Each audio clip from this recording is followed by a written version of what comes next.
जय श्री राम दोस्तों, मैं हूं प्रियांशी और G24 के स्टूडियो से आप सभी का स्वागत करती हूं। और मेरे साथ मौजूद है मेरी सहयोगी अपराजिता। आइए चलते हैं उनकी तरफ। जय श्री राम दोस्तों। तो जैसा हम सब जानते हैं कि आज की जो तारीख है 22 जनवरी, एक ऐसी तारीख जो इतिहास के पन्नों में दर्ज हो चुकी है। जी हाँ, अयोध्या में प्रभु श्री राम का प्राण प्रतिष्ठा हो चुका है, जो प्रधानमंत्री नरेंद्र मोदी के द्वारा किया गया है। तो आज हम अपने इस वीडियो में और अपने इस स्टूडियो से स्पेशल सेगमेंट बातचीत में सिर्फ इसी पर चर्चा करेंगे। तो सबसे पहले प्रियांशी, मैं आपसे जानना चाहूंगी कि प्रभु श्री राम का जो पूरा वातावरण जो आनंदमय हो रहा है, हर्षोल्लासित हो रहा है, देश में लोग झूम रहे हैं, विदेशों में भी लोग इस दिन को त्योहार के रूप में मना रहे हैं, सबसे पहले आप अपने विचार इस पे रखिए। देखिए, मैं तो बहुत ही गर्व महसूस कर रही हूँ खुद में कि एक सनातनी होने के कारण मेरे प्रभु श्री राम अपने घर वापस आ गए। उनका वनवास खत्म हो गया है और कलयुग में उनका वनवास जैसे ही खत्म हुआ, हर एक देशवासी के लिए ये बहुत ही गर्व की बात है।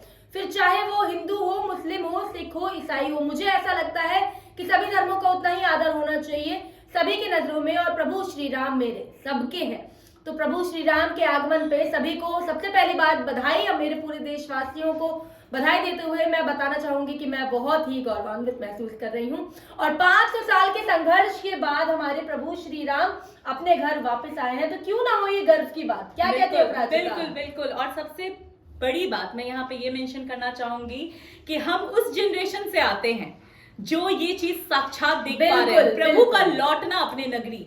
वाकई ये हमारे लिए गर्व की बात है, एक उत्सव जैसा है। शायद अब से साल में हम 2 बार दिवाली मनाएं, क्योंकि एक बार रामायण में जो मेंशन किया गया है, जिसकी चर्चा की गई है कि प्रभु 14 वर्ष का वनवास निपटा कर अपनी नगरी अयोध्या लौटे थे, तब लोगों ने दीपक जलाया था, जिसे आज हम दिवाली के रूप में मनाते हैं। ठीक उसी प्रकार प्रभु का कलयुग में इस प्रकार लौटना हमारे लिए दिवाली से कम नहीं, त्योहार से कम नहीं। मैं सहमत हूँ अपराजिता से और सभी से अपील करूंगी कि अपने घर पे आज के दिन को दिवाली के तौर पे जरूर मनाएं, कुछ नहीं तो एक दिया जरूर जलाएं। और इसी से पूरा वातावरण रोशनमय हो जाएगा, राममय हो जाएगा। जिस तरह से पूरा देश राममय हो रहा है, भक्ति में झूम रहा है, वैसे ही एक दीपक से आप देखिएगा किस तरीके से प्रकाश उत्सव बनेगा, जो हर साल बनता है। देश विदेश हर जगह श्री राम की ही गूंज है।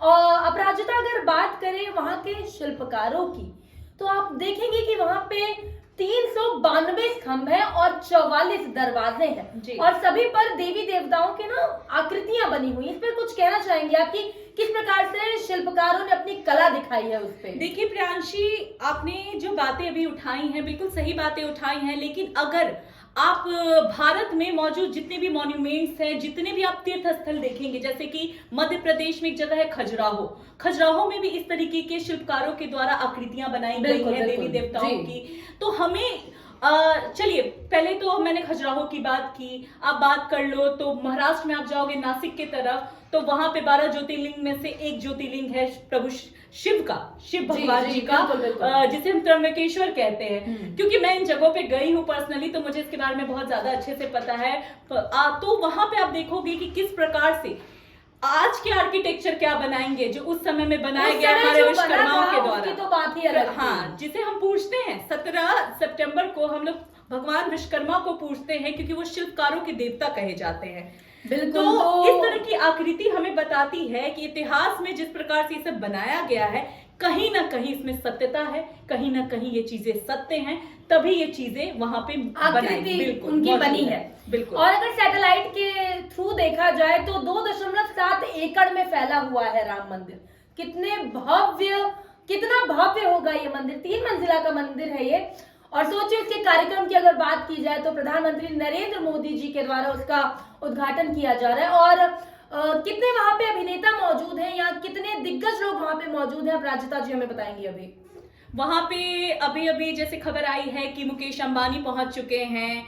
प्रधानमंत्री नरेंद्र मोदी तो खैर अपने आप में सेलिब्रिटियों के सेलिब्रिटी हैं, क्योंकि उनको पूरा देश उनका गुणगान कर रहा है। और वाकई क्यों ना हो, क्योंकि प्रभु इतने दिन का 500 साल से जो पेंडिंग पड़ा हुआ ये काम था, वो पीएम मोदी के बीजेपी के राज में ये हुआ है, तो नारे लगने तो बनते हैं। हाँ, तो चलिए एक बार इसी पे नारे लगा देते हैं, जय जय श्री श्री राम। राम। तो देखिए प्रियांशी, अभी जो आपने बातें की सेलिब्रिटियों की, तो सेलिब्रिटी वर्ल्ड में आप जाइएगा तो कैटरीना कैफ वहाँ पे मौजूद हैं, मुकेश अंबानी मौजूद है, बहुत सारे लोग वहाँ पे आए हैं और वहाँ पे गीतकार जितने भी हैं सब अपनी शंकर महादेवन प्रस्तुतियां दे वगैरह। रहे हैं। और सबसे इम्पोर्टेंट बात, उस मनुष्य को हम कैसे भूल सकते हैं, उस इंसान को, राम भद्राचार्य जी, गुरु राम भद्राचार्य जी, बिल्कुल, जिन्होंने बिल्कुल, लाठियां खाई हैं राम मंदिर को लेकर, जिन्होंने लाठियां खाई हैं, जो आंख से अंधे हैं लेकिन उन्हें एक एक चीजें पता है कि कहाँ पे भगवान का जन्म हुआ, किस नक्षत्र में हुआ। बिल्कुल, उन्होंने इंडिया ये की ज्ञान होना ही बहुत बड़ी बात है। बिल्कुल, ये ज्ञान होना ही बहुत बड़ी बात है खुद में, कि आपको